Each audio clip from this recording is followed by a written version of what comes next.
ایک شاعر ایک امیر آدمی کے پاس آیا اور ایک ہاتھ کی دوری پر اس کی مسند پر اس کے ساتھ بیٹھ گیا۔ امیر آدمی کو غریب آدمی کا اتنا قریب اس کی مسند پر بیٹھنا پسند نہ آیا۔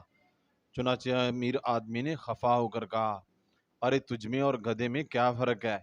شاعر نے جواب دیا، صرف ایک ہاتھ کا فرق ہے۔ شاعر کا جواب تو آپ سمجھ ہی گئے ہوں گے۔ شاعر کا کہنے کا مقصد یہ تھا کہ مجھ میں اور گدھے میں اتنا ہی فرق ہے جتنا میرے اور آپ میں۔ گویا شاعر نے اس امیر آدمی کو ہی گدھا قرار دے دیا۔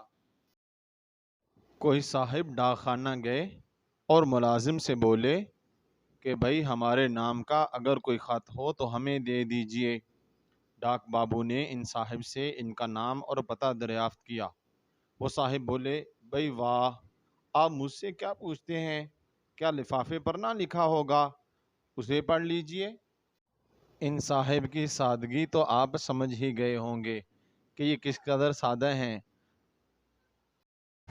حضرت عمر رضی اللہ تعالیٰ عنہ کے پاس ایک آدمی آیا اور عرض کی، حضور فلاں شخص نے مجھے دھوکہ دیا ہے، لہٰذا میری حق رسی فرمائیں، یعنی مجھے میرا حق لے کر دیں۔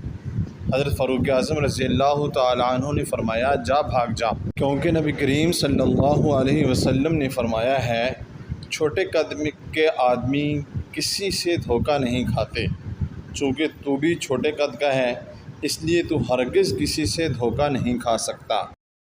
اس آدمی نے دست بستہ عرض کی کہ نبی کریم صلی اللہ علیہ وسلم کا فرمان سر آنکھوں پر، اور حضور صلی اللہ علیہ وسلم نے بجا ارشاد فرمایا، لیکن حضور جس شخص نے مجھے دھوکہ دیا وہ مجھ سے بھی چھوٹے قد کا ہے۔